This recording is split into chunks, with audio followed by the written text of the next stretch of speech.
What's going on, guys? It's your boy Ruffy from Rough Day Off. Today I'm pulling out a motor on a mk6 GTI. I have permission to be able to record this process. So in order to make it easier, instead of you disconnecting the whole wire loom off the engine when pulling the engine out, the smartest thing to do is disconnect the axles, disconnect the downpipe and the dog bone from underneath. Obviously take the splash guard off, but instead of leaving the harness with the ECU, I went ahead and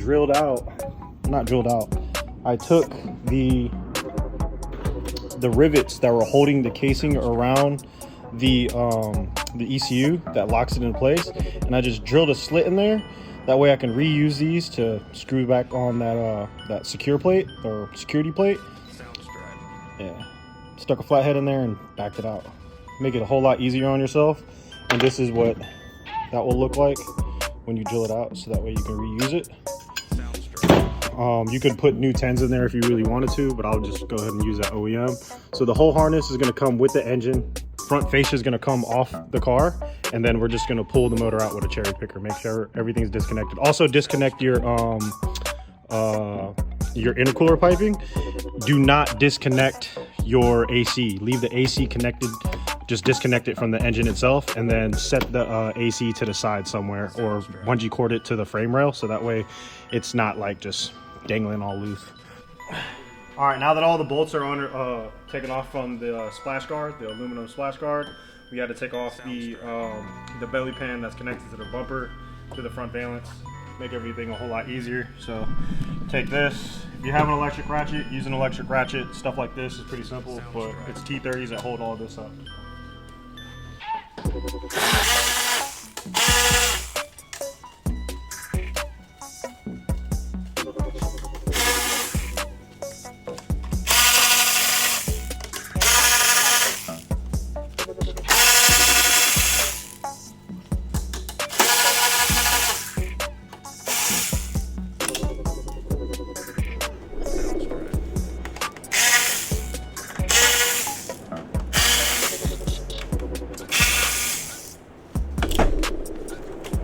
This you want to like pull forward up and then onto the easy for yourself. Put it in the safe spot so it doesn't get damaged.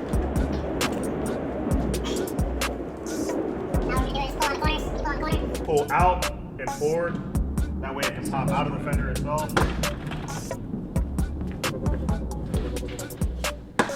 Out, forward. Now you're going to have fog light harnesses underneath it, so try to get it as far away as possible before actually trying to release it. I do have some more right here.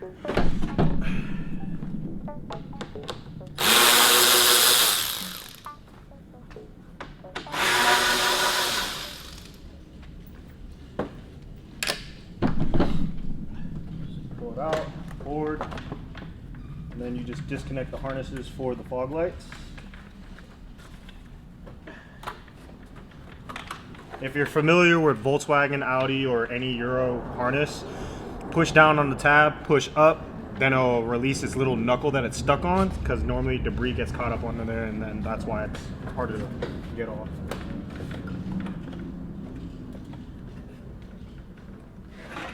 This one,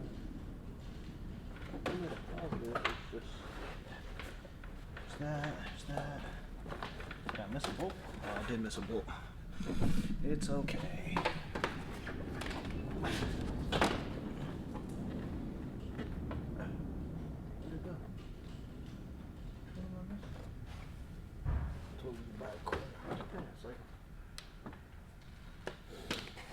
Right here. Is it?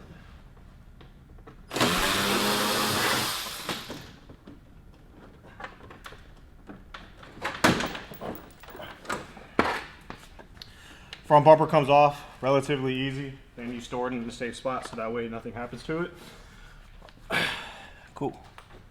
With the headlight bolts, you're gonna have two up here and then one up here. This is the one that adjusts the lens itself, so be mindful of these. Last thing you want to do is break those. Pull the T30 off.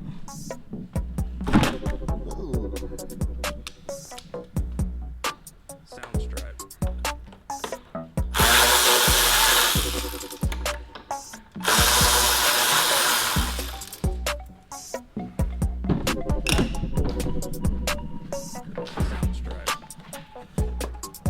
up, pull forward. You're gonna have to tug on it a little bit. There might be the secure one. Yeah, there is a security one on it. So the security ones, I think they developed these more or less so that way it's harder to steal the headlights, because people back in the day used to steal them and then build their own HID kit. But you just loosen that one. You don't really, I don't believe you have to take it all the way out. Okay, yeah, this one does. So these headlights, I mean, this front end has never been fucked with somebody. No, I mean, it's never been messed with by somebody that didn't know what they're doing, so they obviously knew what the fuck they were doing. The only reason why I say that because the front bumper's been cut off. Whoever did that did a really good job, by the way. So I don't know if it was a previous, I don't know if it's current owner or the previous owner that did it, but lift up, pull out. Sounds driving. This one's gonna be a little bit more difficult for me because he has a whole bunch of aftermarket wiring. So one whole unit, all at once. Sounds driving.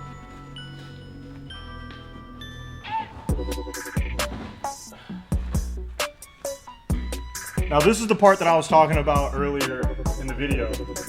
I don't want to disconnect the whole harness and then get the engine back in, and I'm finessing the harness so that way, obviously it's going to fit in its original orientation, but you kind of want all of it together so that way you don't really have to fight it when you're putting the engine back in. So it's all back together, and once you put the motor back in, all you got to do is plug in the main harness itself. Now we are going to run into that issue I was talking about with the AC. So once I pull this front end off, there's going to be 4 bolts, I believe, on the AC unit itself.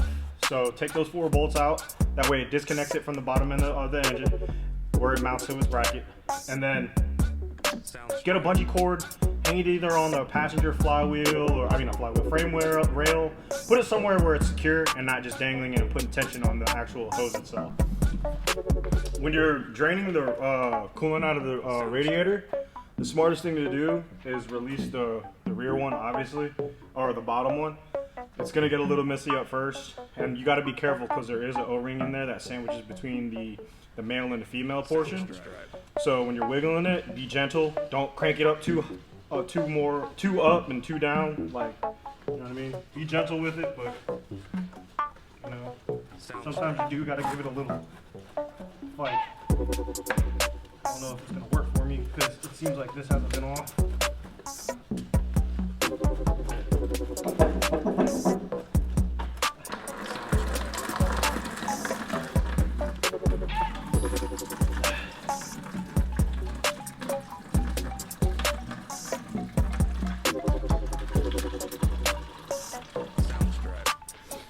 Save this clip. With this one right here, stick a flathead, pop it up.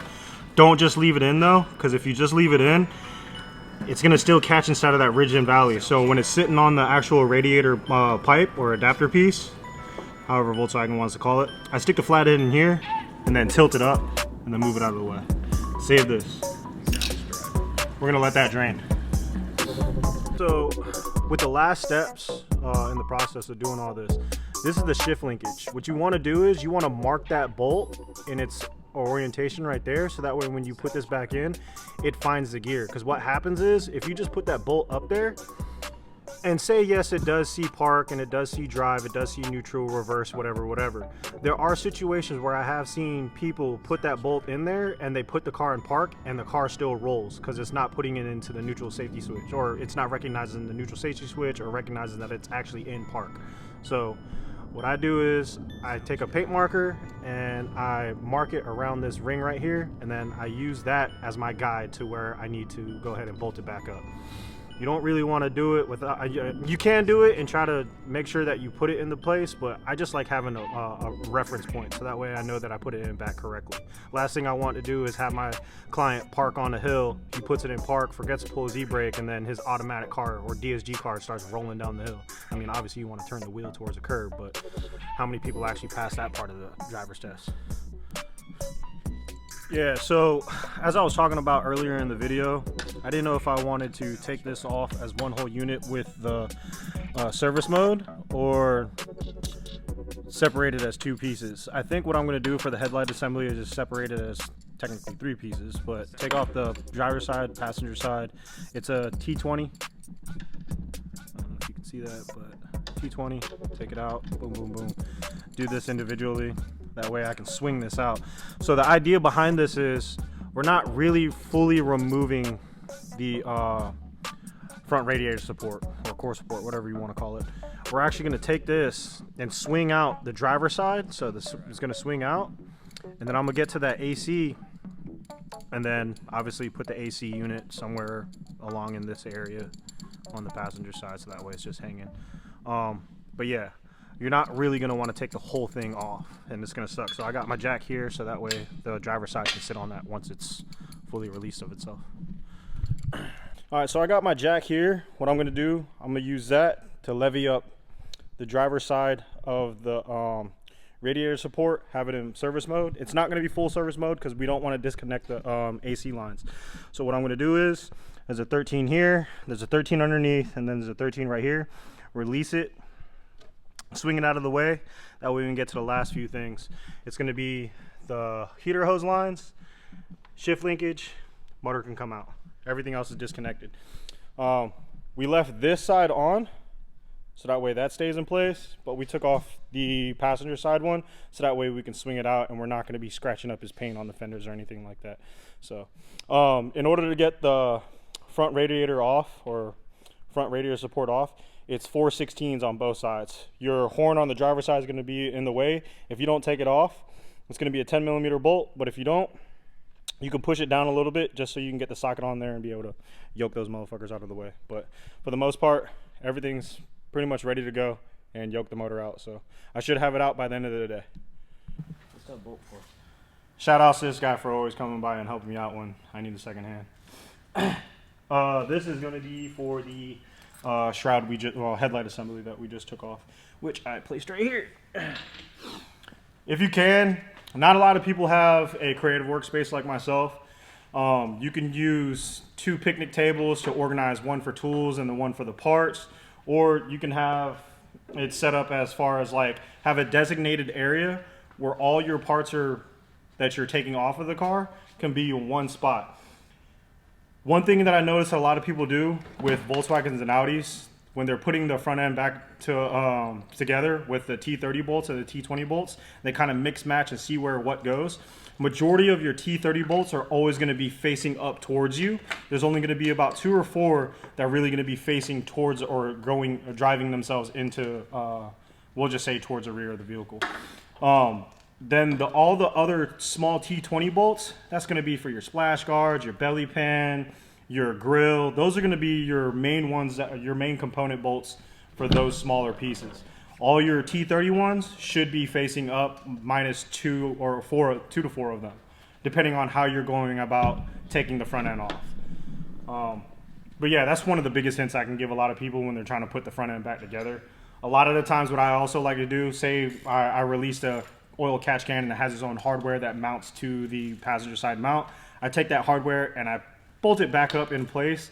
I'd like to leave a lot of the bolts in the same area that they were, unless they have to get replaced, because a lot of people don't realize that the hardware that we use on these cars are aluminized steel and they're torque to yield bolts. Fortunately, I have a client that likes to purchase a lot of that stuff, so we'll be replacing a lot of those bolts along the way. So good on him.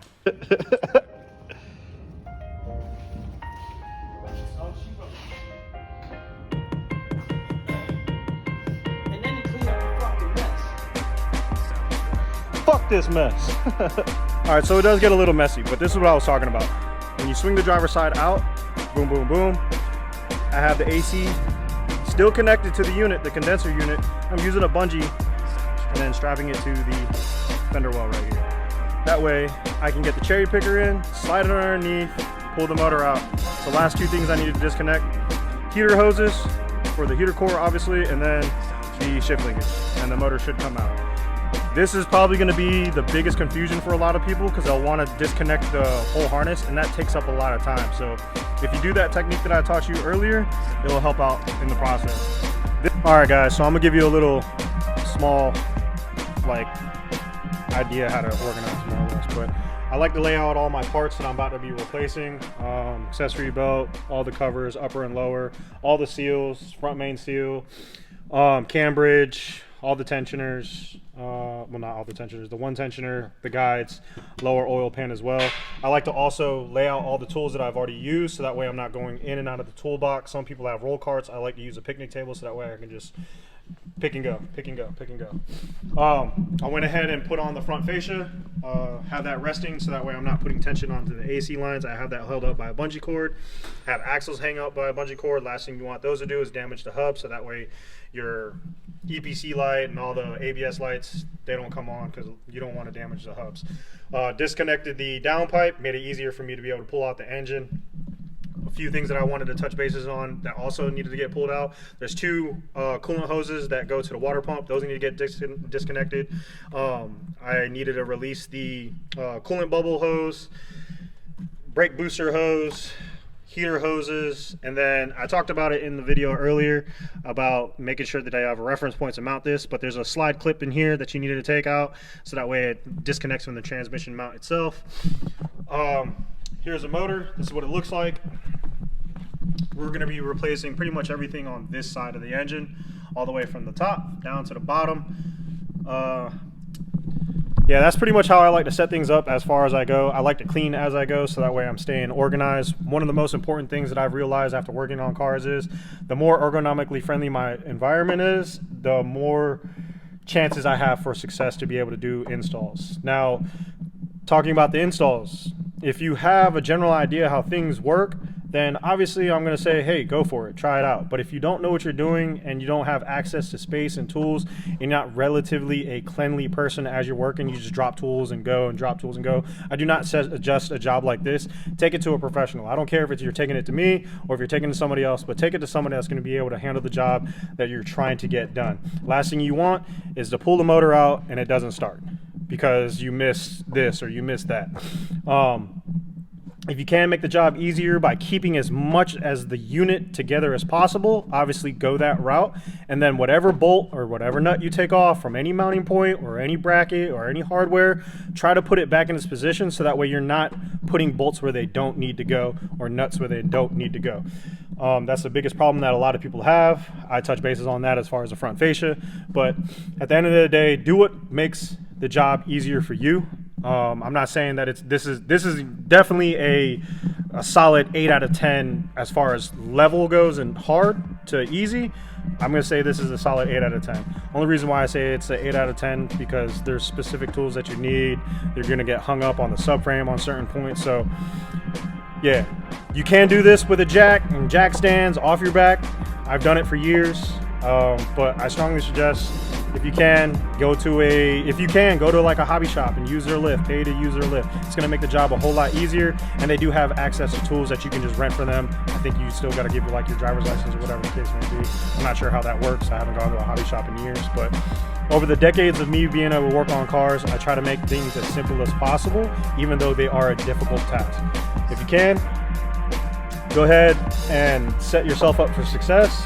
Get your mind right, do whatever you gotta do. Meditate, go to the beach, go surf, go do whatever you got to do. Those are some of the few things I like to do before I work on a car.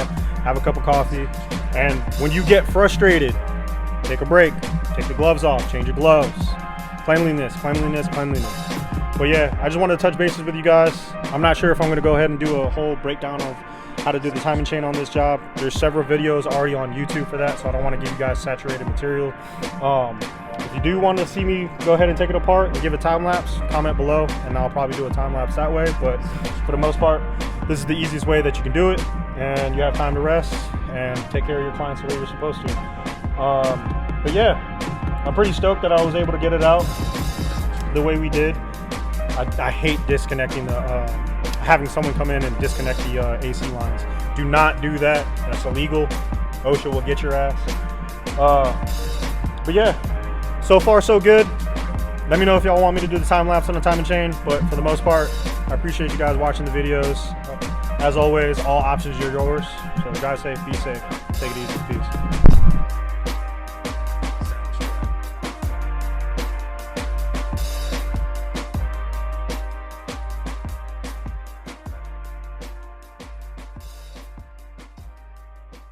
sound stripe.